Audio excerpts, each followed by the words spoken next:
Good morning, good afternoon, good evening, everyone. I'm Zubin Mowlavi.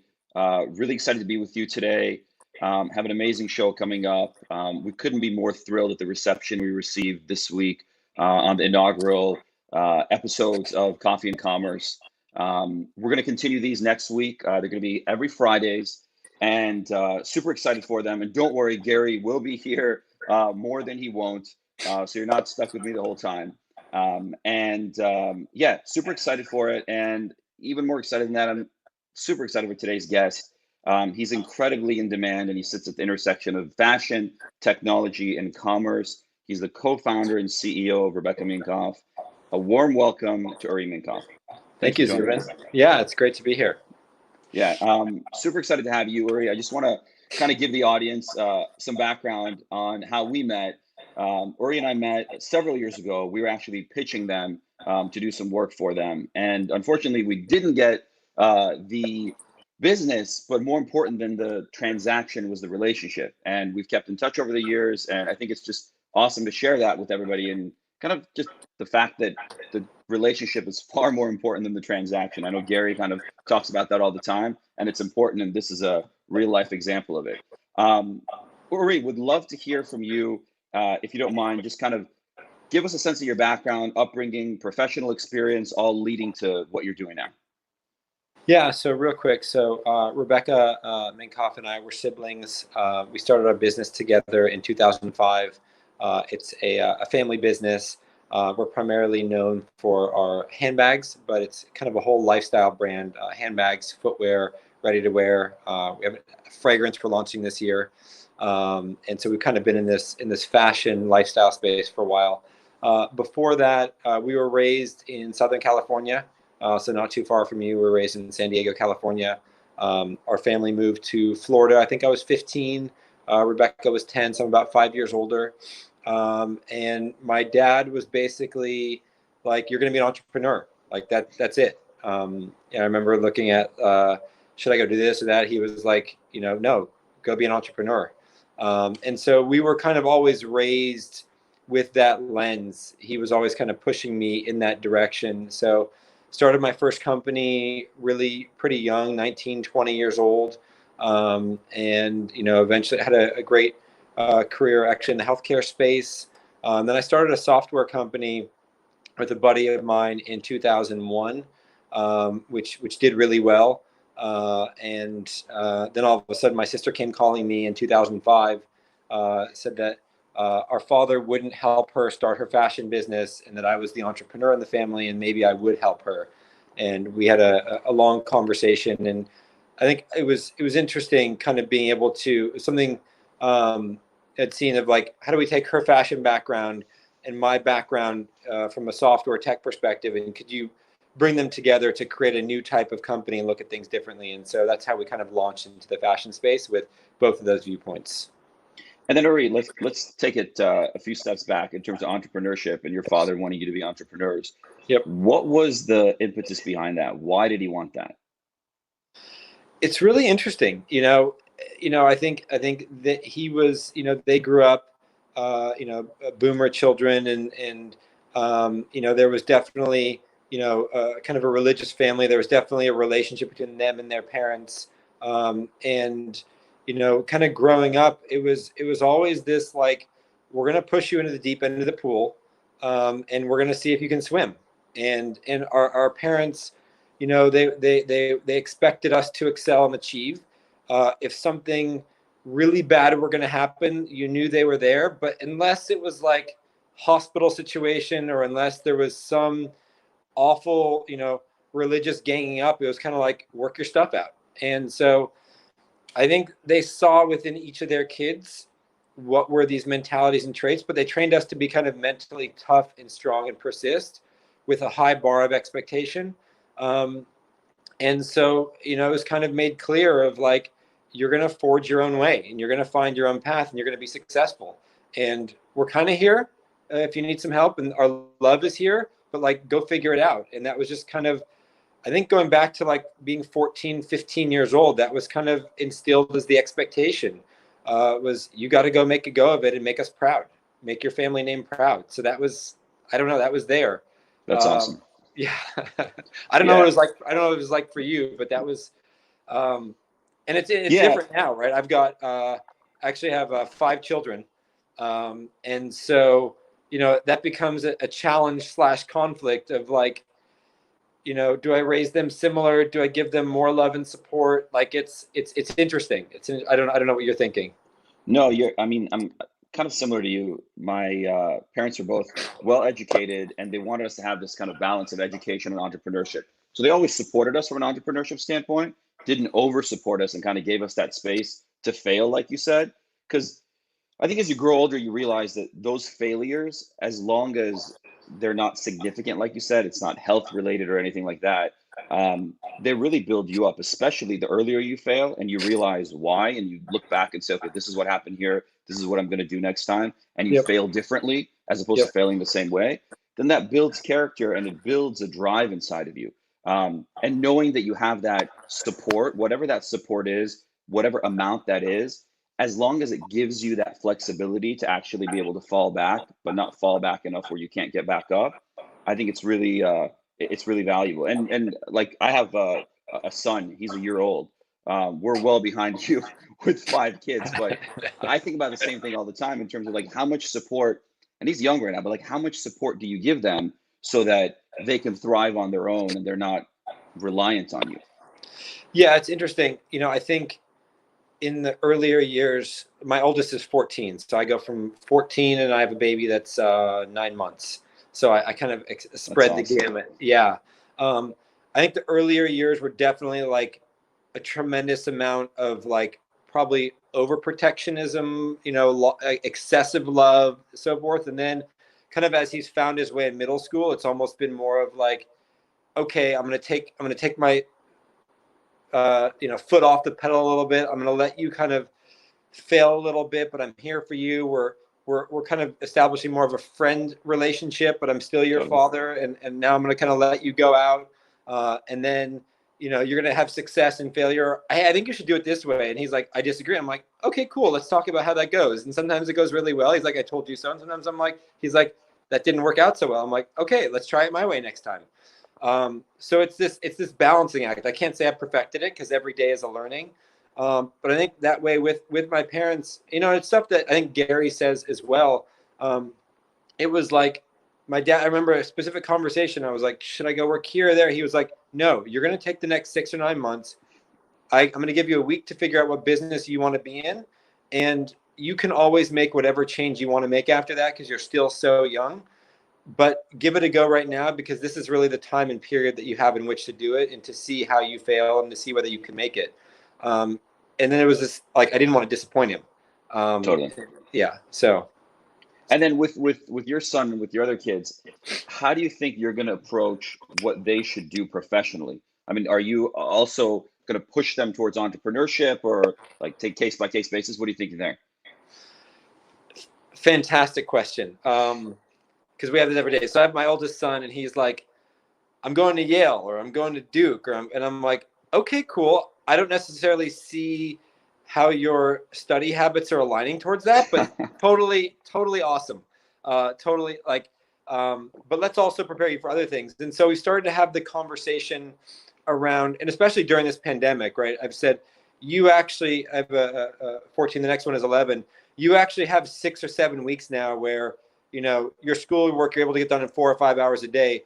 Let's start talking about, even though you're 14, 11, what you might want to do. So he's like, the thing with him where he kind of like sticks it back at me is he's a successful working model, right? So he actually makes a lot of his own money. So he's like, I'm good. I don't need to go mow the lawn. Like, he's like, do you want to buy this for me? I'm like, no. He's like, okay, I'll just buy it myself. So I have that like weird, that's got to be hard. Yeah. But what I've done is, right or wrong, I've started to educate him and say like, okay, that might be your preferred profession, but I actually want you to take computer programming next year because I want you to understand how that works. I just bought him the Rich Dad Poor Dad book. I'm like, you from an early age, I want you to understand how passive income works so that whether you're an actor or you're in sales, you're in this or that, I want you to understand the mentality that how can you make money while you're sleeping?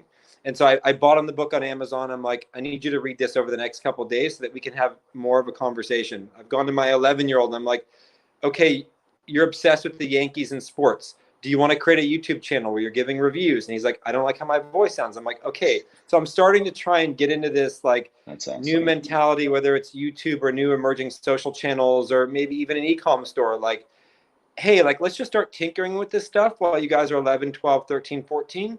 It's a little more of me pushing it than them pulling it. But I think it's important to start having those conversations.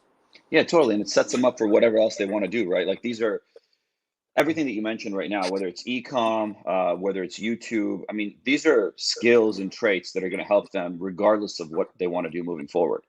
Yeah, or even my 8-year-olds, I'm like, okay, we're going to play Monopoly. And as we're going through, I'm like, okay, I want you guys to understand what's happening, because one of them was crying. He's like, I'm using all my money on this house. I'm like, yes, but you're going to get rent. And let me understand how this works. So I'm trying to weave that narrative in without being dictatorial, but just like putting it in their radar in the back of their minds. That's awesome. And I want to get to what you're doing at Rebecca Minkoff in just a moment. But interestingly enough, so you work with your sister, you founded the company together, you helped her build it. How does that impact the conversations you have with your children about what they should be doing together? It's a great question. So we have a brother as well. In between us, I'm the oldest, she's the youngest. Our brother was kind of the glue. He's not in the family business. So he and I were always super close. He and she were always super close, but she and I were never really super close growing up. So part of it was the discovery of a new relationship. We kind of had a love-hate growing up. So it's interesting as we've kind of gone through, like, you go through those different periods of like, there's an understanding in a family business of like, okay, we were raised by the same parents, we're raised in the same environment. So we could have conversations around work ethic, morals, integrity, backgrounds, different things like that. But we both might have different interests or pursuits or different things. And you go through different life journeys, moments together. So, you know, my experience of having children and raising a family, or my goals might be different than her goals and interests. And so I would say, you know, we've gone through the periods where things were amazing, and we've gone through the periods where things were terrible. I remember our fathers eventually became a super low single-digit minority investor years later. And I remember one time he was like, guys, we have to have a phone call because you guys aren't talking. And I remember the opening line was, now, children, I love you both very much, but we have to solve this. Later on, we set up more professional things. We called it corporate couples counseling. So probably once a year, she and I will sit down with someone for a day or 2 days, and we'll both come in with an agenda, things we love, things we hate, goals. And we don't leave the room till we're like hugging, and we've signed off on kind of our goals for the next year. And so we've done that the last 3 or 4 years. But what's been interesting is that over time, you figure out how to work through what are the important things, what are the non-important things. Our children have become very close. And so I think we're in a really good place as a relationship, probably for the last year or two, where, you know, it's like we're talking, we haven't had any fights, we haven't had any arguments. It's like we're very aligned. The one thing is, at the beginning, I didn't know what she did and she didn't know what I did. And about 5 years ago, I said, you need to learn the business side and I need to learn the design side. And so, you know, we did that. And so there's more of an appreciation. And so we're in a much better place, but there were definitely rocky times. Well, and I think it's like, and I appreciate all the candor and transparency. I think it's great for everybody to kind of hear that not everything is great all the time, even when it comes to family. But at the end of the day, I think regardless, I mean, not everybody has the opportunity. And I think it is a privilege to be able to work with family in certain cases, but not everybody has that opportunity. But what matters is that you care about your partner and you care about their success as much, if not more, than your own success. And so then you fight for one another. And I think that that's really important. That's certainly coming across in what you're mentioning. Let's kind of transition over to your starting Minkoff, and with the brand and bringing together fashion and technology, because I think that's what is one of the most compelling things about Rebecca Minkoff that people may not know in terms of that integration and everything that you've done. And I really want to get into retail because I know you've got an amazing point of view on retail. You and I have been talking about retail experiences for years now, and it's happening now. So let's talk about that for a moment and kind of get into that culmination of fashion, technology, and then bring us forward to where we are today. Absolutely. So, when we started, it was something that Elon Musk's his ex-wife actually said in an interview once, like, and I won't get into I'm just paraphrasing it, but, it was like, if you want to be really successful, one of the key things you can do, said, was go learn in one field, be fully successful in it, drop it, go into another field, disrelated, fully understand that, and then meld the two together. And then you will have a unique viewpoint, which creates a lot of moats, and which is very difficult for someone to penetrate because you have two singular viewpoints that you've kind of aggregated together that no one else has thought of. So that was kind of a beginning basis where she was like, "Hey, I'm a fashion designer," and I was like, "Okay, great. Well, this is interesting. You are a woman designer who is serving customers at the same age and sex as you. Not, that was a unique offering because a lot of the designers, are at the time and even still today are male serving female audience. So the fact that the customer could follow your journey and you were 25 at the time, like that's an amazing story.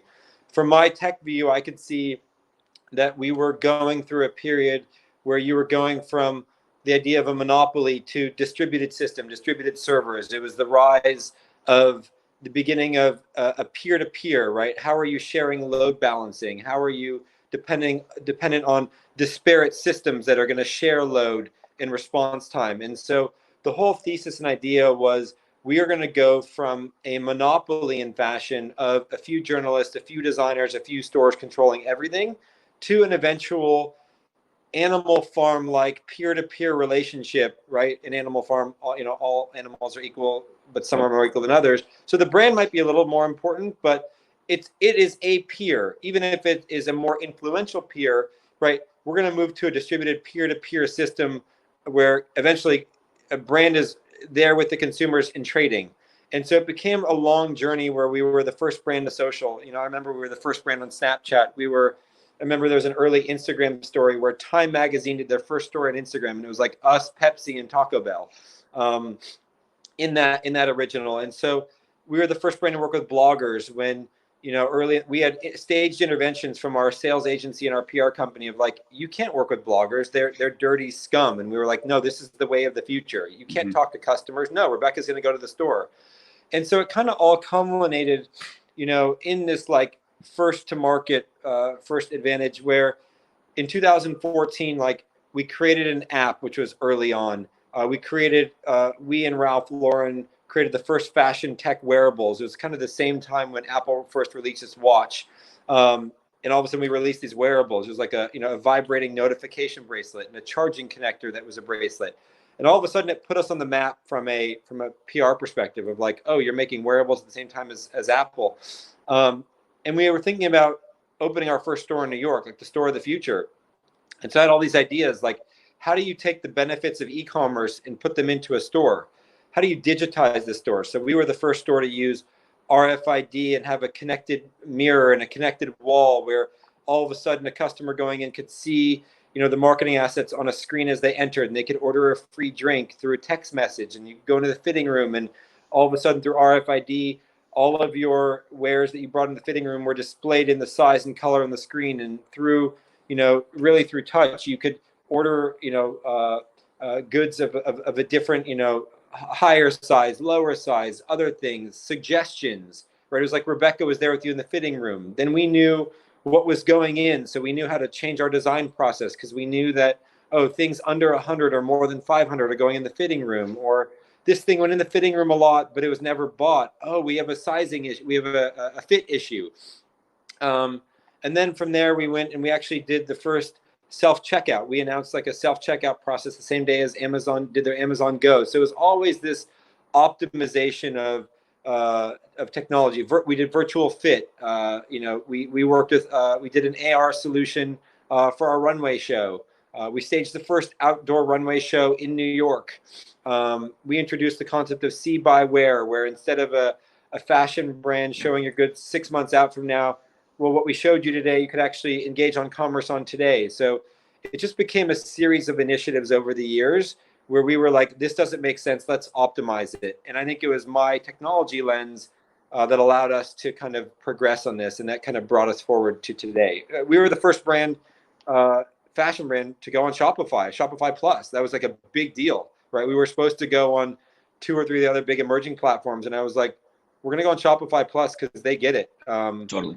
Yeah. So sorry if I was long-winded there. No, but... no, that's brilliant, and I want everybody to hear that, because there's so much that you've done, and we can kind of pull it apart and take a look at each of these things. So talk to me about, like, early on when you started implementing and rather integrating digital and technology into what you're doing. What impact did it have on the consumer experience and the relationship between the consumer and Rebecca Minkoff as a brand? And what are the things, in terms of everything that you guys have done? I mean, you've done quite a bit. What would you say was the most effective in that relationship versus the ones that were kind of nice to haves or interesting, but didn't really do much for the consumer?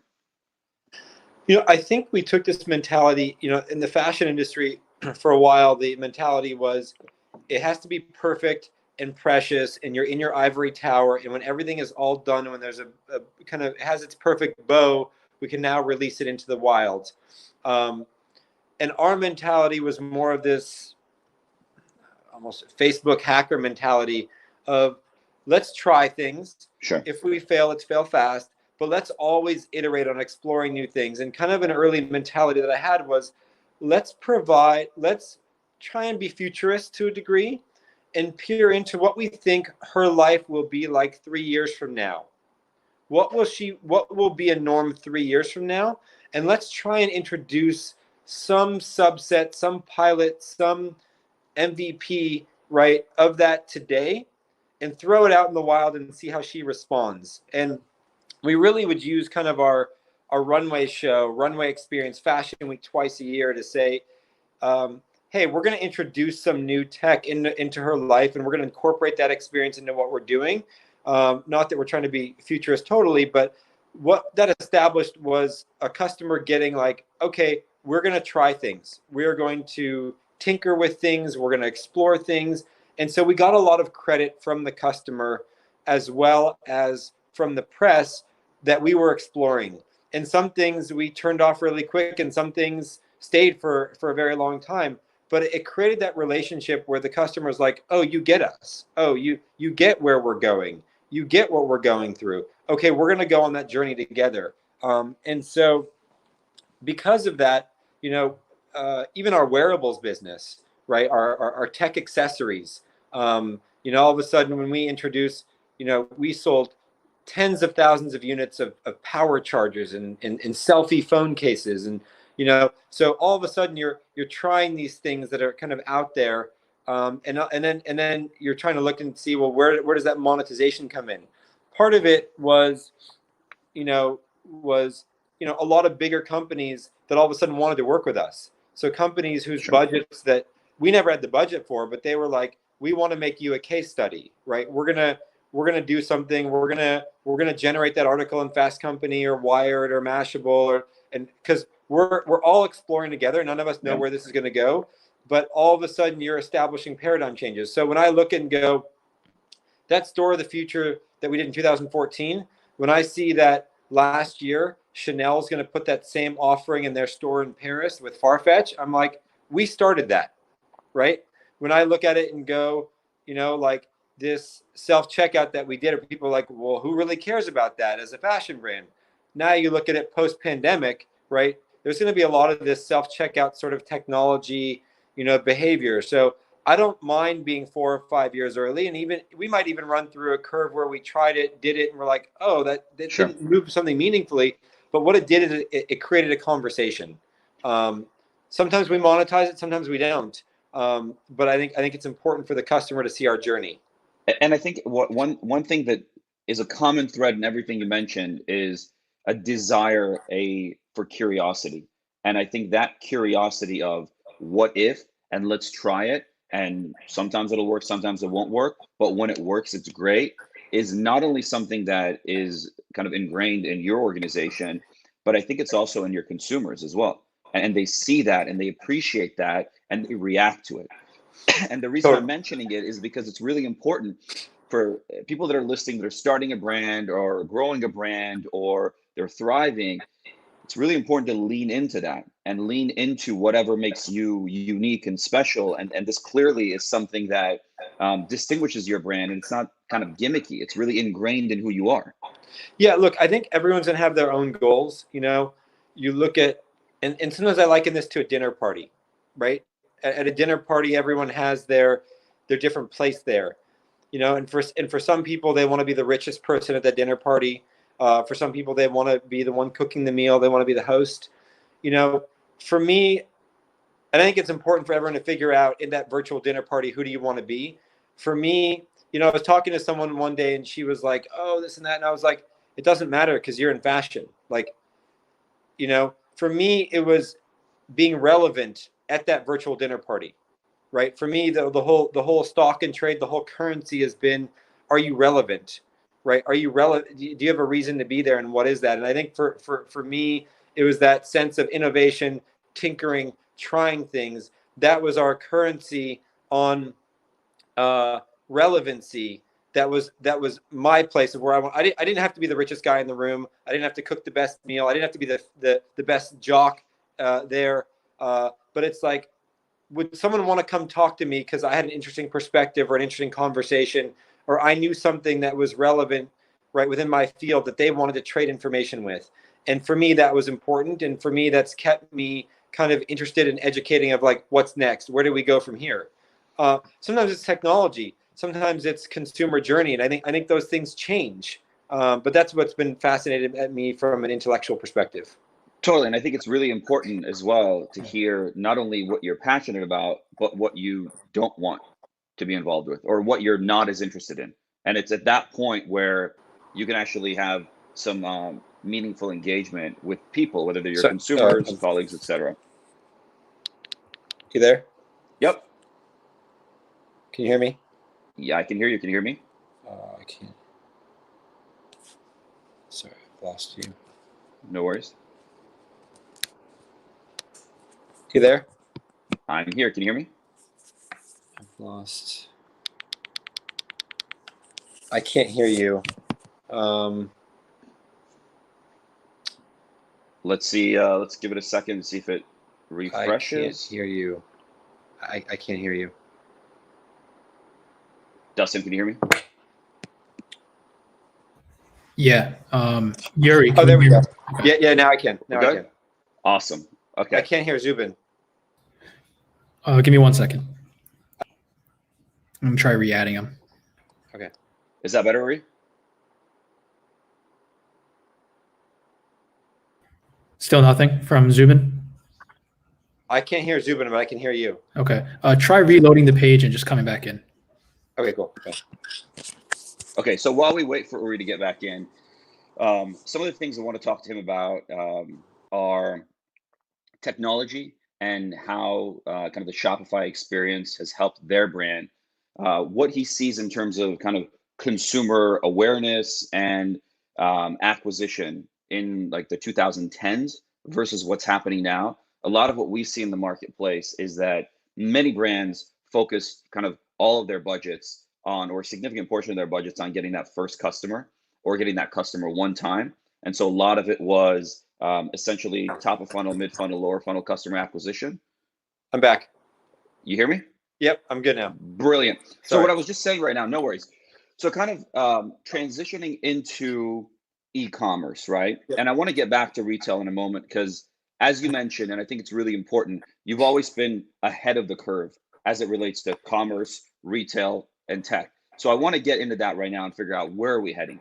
But before that, let's talk for a moment on growth as an e-commerce or a direct-to-consumer brand in the 2010s versus the 2020s. A lot of what we've seen with brands that we've worked with is a lot of their focus kind of in that 2010 to 2019 era was around top of funnel, mid funnel, lower funnel, but really getting that customer just one time. So what is that cost of acquisition, that ROAS for a single purchase, versus with technologies like Shopify, Facebook, et cetera, the barrier of entry has come down so far the competition's gone up and saturation's increased. So you almost can't make channel economics work like that anymore. And so it's really important to focus on LTV and how do you get customers that actually value your brand and want to be with you for a longer period of time. So I'd love to just kind of hear from you in terms of customer acquisition, what you used to do, what you're doing now, and how that's different.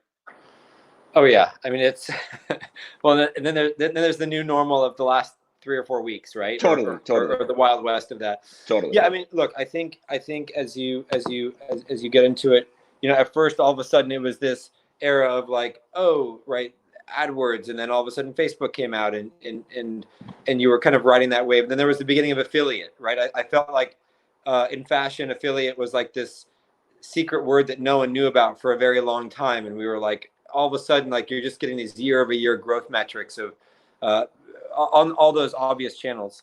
And then as you know, last couple of years, all of a sudden you start getting 30-40% year-over-year cost increases. It's like, oh my gosh, I could be mid-month and it's kind of like I just hit my whole spend for the month, right? Totally. By the 15th. And so I think that became kind of this rude awakening, and especially for a brand like ours that was heavily distributed in department stores, right, at the time. So, when all this started, we were probably, 6%, e-commerce, and then it became 10, then 15, and then 20, and then 25. And, for this year, we were looking at, being in that 30-35 perspective. I think as I go forward, my business is going to be 2/3 e-commerce is what Wow. I'm planning for. So it's been that increase, but when you have that, you're dealing with all other people and what they're doing with your product. Are they going on discount? What are they offering? Totally. Why should the customer, how is your rewards program? So I think what we realized is, as the competition the last couple of years increased, kind of taking a step back and saying, and I think you've noticed, like a lot of our quote unquote, tech exploits were 2018.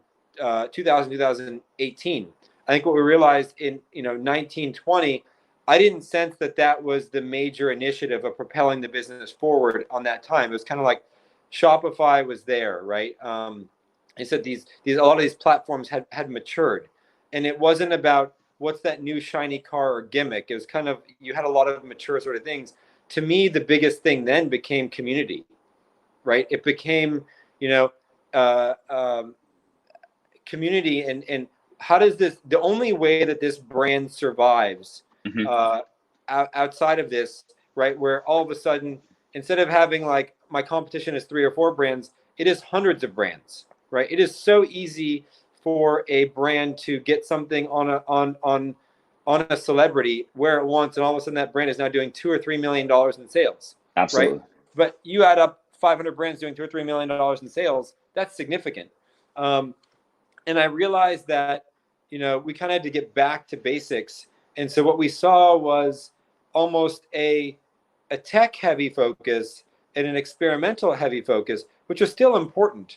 But all of a sudden it became, how do we use that basis to introduce Rebecca and her journey, and making it much more of a personal, authentic story to the customer. Now, on the back end, we want to make it easier, whether it's, how does the customer see from a sizing perspective, or whether we're automating returns, and how do we make it became the non-sexy things, right, on the consumer journey and consumer touch, payment, right? So, whether or not, all these fintech approaches, right? Affirm, Afterpay, Klarna, like it became these other non-sexy sort of things that became important. So we've invested in these tools that make the consumer journey easier, make those friction points less.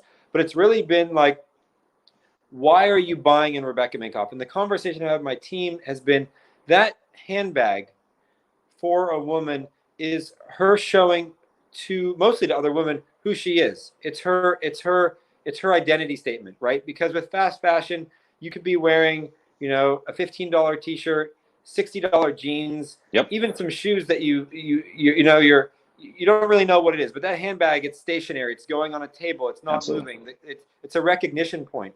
And so I had to challenge the team and say, why, and even my sister, why should she wear your name on her arm as her statement of identity.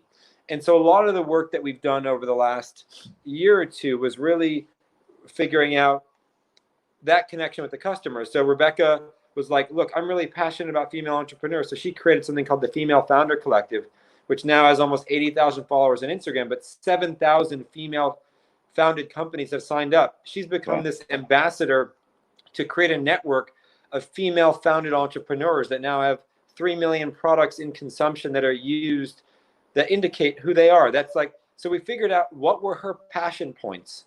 How do we bring those forward through the brand so that customers will want to identify? And so it's been the mix of of reasons to create a community-like effect, along with tech, but non-obvious tech to make that path to purchase, that loyalty. We established a loyalty program last year. How do we make all that easier so that when you hit a pandemic, not that we were predicting this, but when you hit a seismic change in the marketplace, we're looking at some things that are interesting that are happening. The really big brands with huge brick and mortar investments, the huge battleships, they can't move, right? That you can't move fast enough. Yeah, it's not part of their culture. Yeah, totally. And really small emerging brands that don't have audience, all of a sudden it's like, how do they get known? But what I've said to my team is, let's lean down. But we have audience, we have Rebecca, we have a story, we have community. And all of a sudden, all those attributes have served us really well these past few weeks, because we're able to get in and create a structure that works for ourselves and works for the customer. And all of a sudden, you see us leaning into, Rebecca's doing, live streams of interviews with other female founders. She's doing live streams of selling product. We are experimenting with other platforms. So all of a sudden, we're being highly experimental in new technology. One of the things that we're super hyped about that's been phenomenal is this live stream effect. We've been having like outsized performance of leveraging Asian influencers that we're able to get product to, that are live streaming styling sessions to their consumers in Asia. That technology has created that possibility that we're just blown away by what the sales are on that. I think what's really interesting as well is, back to your animal farm analogy of everyone's equal, but some are more equal than others. I think what's happening is it's almost a level setting in the market with what's going on recently. And everybody's kind of, or the successful organizations like yours are going back to their roots and why do they exist, and really understanding that. And if there's meaning behind it that they can lean into, then they can push forward on that front, as you mentioned.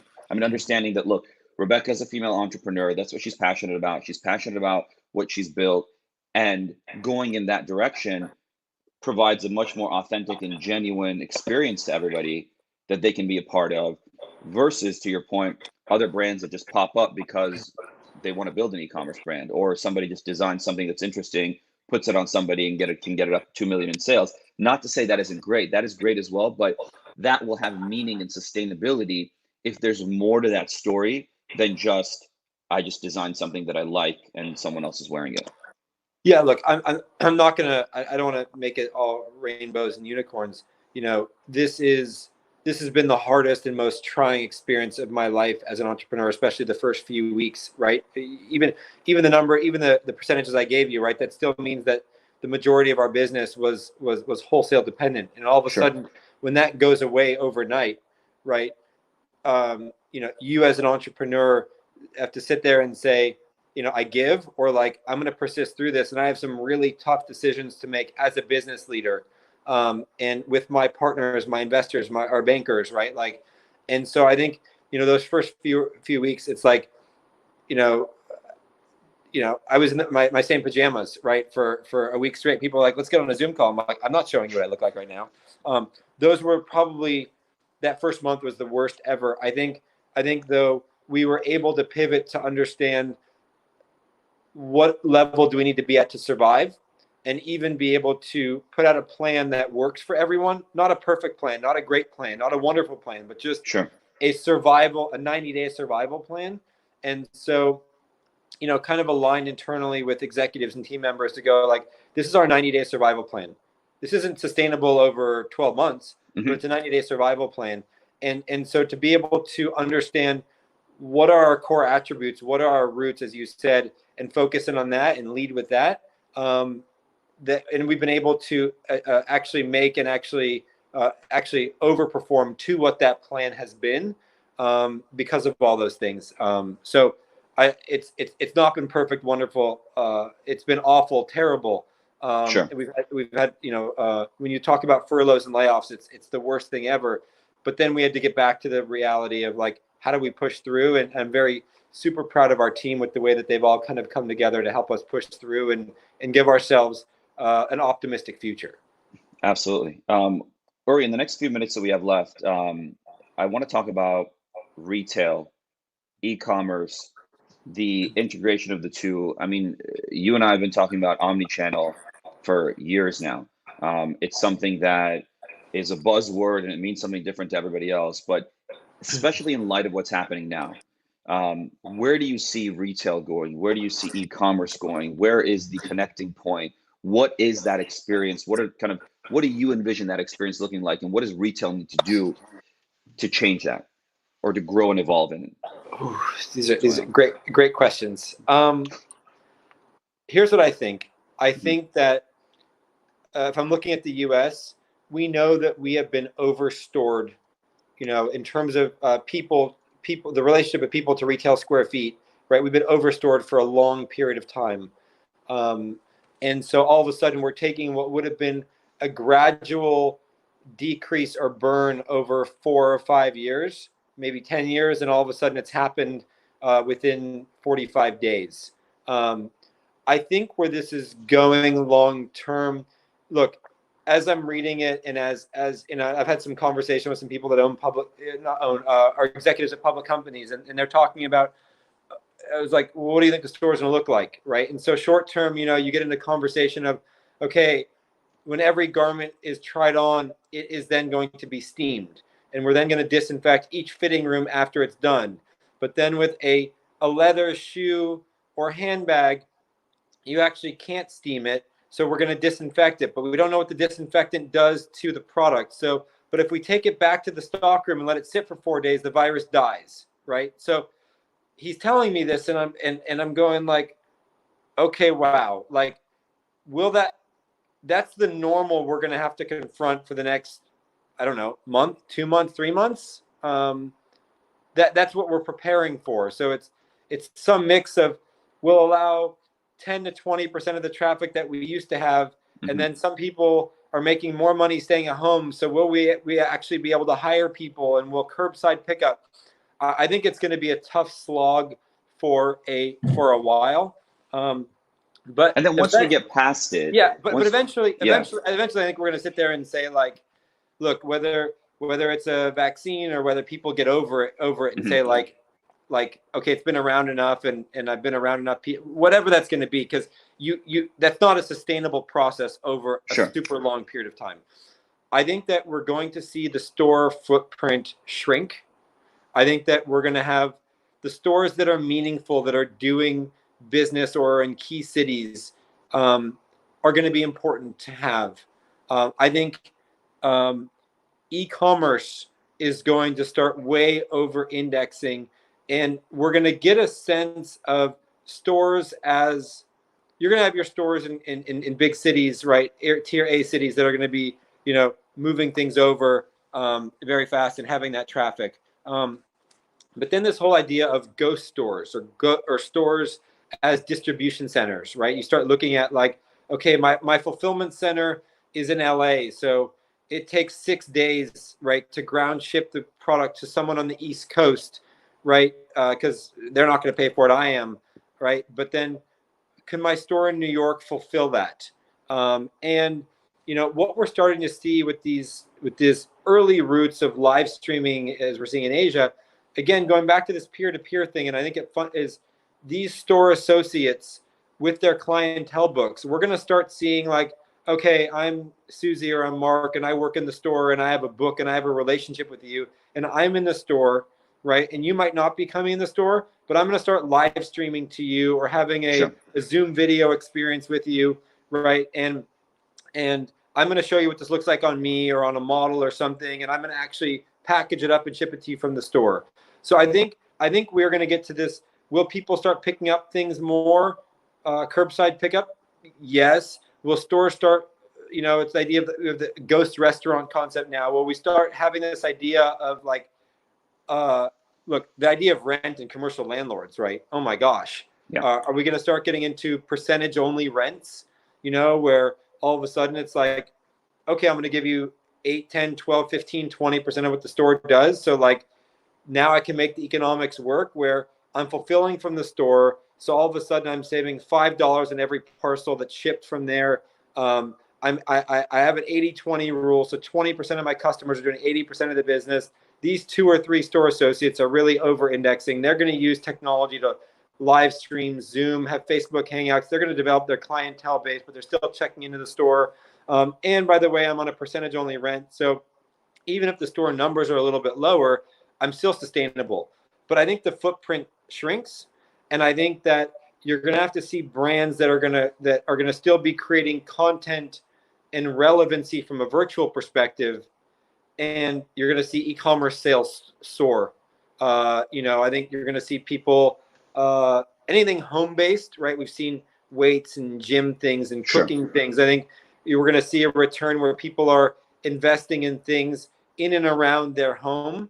I think we're going to see, like I talked about this years ago, we're going to start seeing much sooner than expected this VR experience of like, I can't go to the NBA game, but I have a VR experience of like I'm front row, and that's how they're getting their ticket sales, or what Broadway or the opera or concerts, or I want that Bergdorf Goodman or that Dover Street Market experience, but like they created a virtual store, and I'm now walking through it from my apartment or my house with my Oculus, lens solution, and all of a sudden, is there a real associate that's able to help me through that? Or are we meeting in some virtual space as I'm trying on my wedding gown dresses or my bridesmaid dresses? Yeah. I think VR all of a sudden comes to the forefront of like, I can't get there, but there are some cool people that can get there, and I want to experience some subset of that.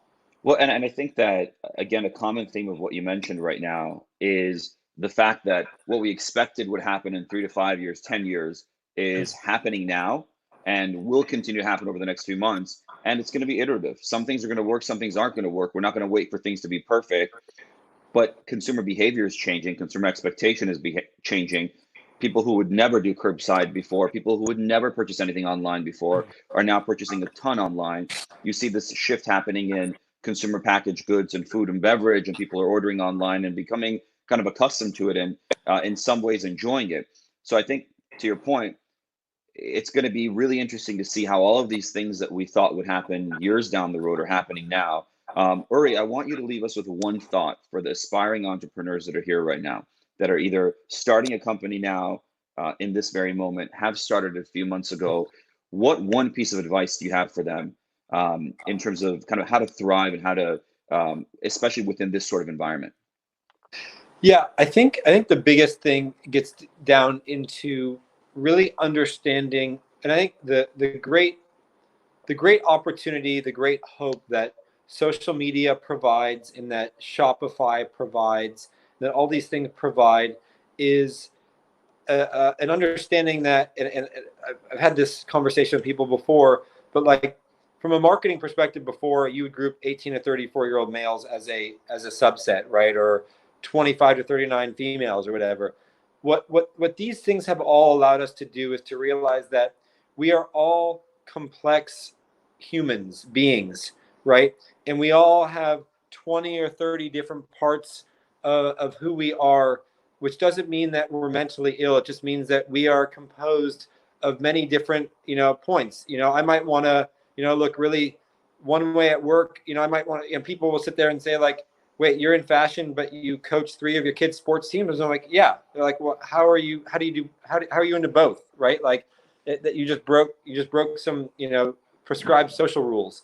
But I think what's interesting is that is that social has allowed us to get comfortable with the idea that there are other people like us, and that we all are made up of slivers of our personality, and that there are so many different niches out there of people that are like you or have attributes like yours, that if you can really figure out what makes you or your product uniquely different and really understand that and lean into that heavily from a marketing perspective, and from a communication perspective, and you persist and you don't give up, you will find a channel. Like I was giving teaching a class a few months ago at NYU, and there was a girl that came up and she said, I want to create a streetwear brand that has religious biblical inscription, passages on the inside.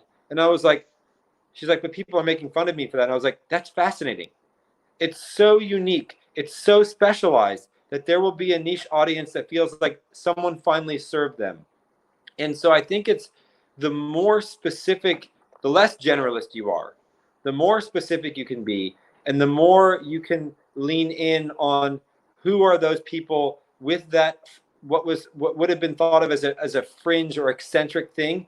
Lean into that as much as you can, and your audience will love the authenticity of that. And if you don't give up and you persist at it, right, that's where your future is going to be. That's fantastic. Thank you so much, Uri. I want to thank you. I want to thank all of our guests from this week. We had some wonderful guests: Moise Ali, Toby Lutke from Shopify, Rachel Zoe, and Roger Berman. And we have Uri Minkoff today. Thank you so much. We're going to do this once a week moving forward. On Fridays, we'll have ad hoc shows as well. And I just want to remind you that we started this with the intention of pushing the conversation forward around commerce. And hopefully we've delivered on that for you. Please leave your comments. Let us know who you want to hear from, what other topics you want to hear from. And we would really appreciate it if you subscribe to our YouTube, Twitter, follow us on LinkedIn. And we've got tons of content coming at you. So check out VaynerCommerce.com. Uri, thank you again. And I look forward to seeing you in New York soon. Thank you, Zubin. It's great to talk to you again, and congrats on your son. Thank you so much. Okay. You as